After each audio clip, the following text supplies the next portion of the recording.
3 days after being repeatedly stabbed on stage as he was preparing to give a lecture, author Salman Rushdie is recovering, but his agent says he suffered liver damage and is likely to lose an eye. The man accused of attacking him has been charged with attempted murder. Jeffrey Brown speaks with a fellow author and friend of Rushdie's. Salman Rushdie, the man and the writer, and the wider impact of the attack against him. Joining me now is Ayed Akhtar. He's a Pulitzer Prize-winning playwright and novelist. He's also the current president of the free speech organization PEN America, a position previously held by Salman Rushdie himself. And Ayed Akhtar, thank you for joining us. Salman Rushdie is your friend, I know, but you've also told me that he's a role model. Tell me what he is for you. What do you see in him? Well, I grew up in a Muslim family. And, when Salman wrote the Satanic Verses in 1988 and in 1989, the fatwa came down and he was, price was put on his head by the Iranian government. It was a big event in my life, and it was a big event in my community's life and in my family's life. And that book had such a pivotal effect on my understanding of the force of literature, what writing could do, how it could question the most fundamental things you believed. And it could do so in a playful way, in a satirical way. It could do so in a brilliant way. And it could get you into a lot of trouble.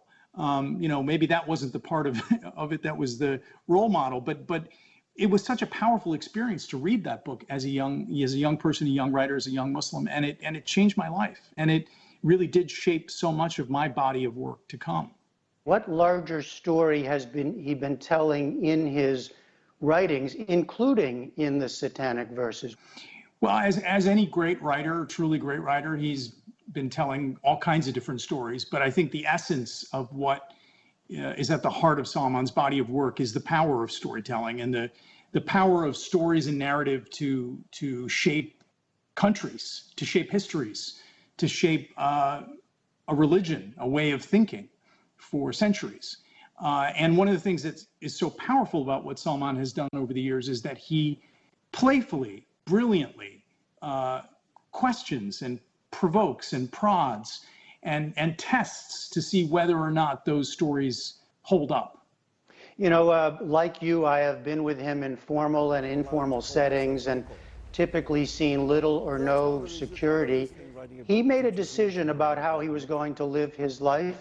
I haven't spoken to him extensively about it, but it was clear that at a certain point, Salman believed that, he couldn't, he'd spent almost a decade in hiding, and it had taken a toll. He wrote about it very eloquently in his memoir, Joseph Anton. And there was a moment at which he decided it was time to live. It was time to go back to life. I referred to the work that he's done at PEN America that you're doing now, and the other ways that he's worked in the area of freedom of expression. This became important to him, clearly, especially after his own experience? Yeah, I think understanding, PEN stood up for him very powerfully at the time. And, who would understand better the consequences of freedom of expression than Salman Rushdie because of what happened to him? I think it's such an important reminder to all of us that the freedom to think and the freedom to express that thought has to be a paramount value in our society, even beyond the so-called harms of speech, because of course there are many people around the world who believe that Salman has harmed them in writing the Satanic Verses, but that can't stand alongside the claim that he has the freedom to say and to write what he must. Well, what about the cause of expression now? Why does this attack matter in a larger sense? What do you see? I think increasingly, we're seeing a diminished support for the freedom of expression and increased concern about the harms that speech can bring. And so on some level, there's a larger conversation about controlling speech or controlling what it is that's acceptable to say. And there are lots of avenues by which that's happening. This is a really clear reminder that debate is secondary, ultimately, to the freedom to express. Even Salman, I think, once said, if I don't have the freedom to offend you, then it isn't really freedom of expression. You told me you've got a quote from Salman Rushdie that you thought was appropriate? Yeah. You want to read that? Yes. Yeah. So this is Salman. A poem will not stop a bullet. A novel cannot defuse a bomb. But we are not helpless. The battle is not only on the battlefield. Even after Orpheus was torn to pieces, his severed head floating down the river, singing, reminding us that song is stronger than death.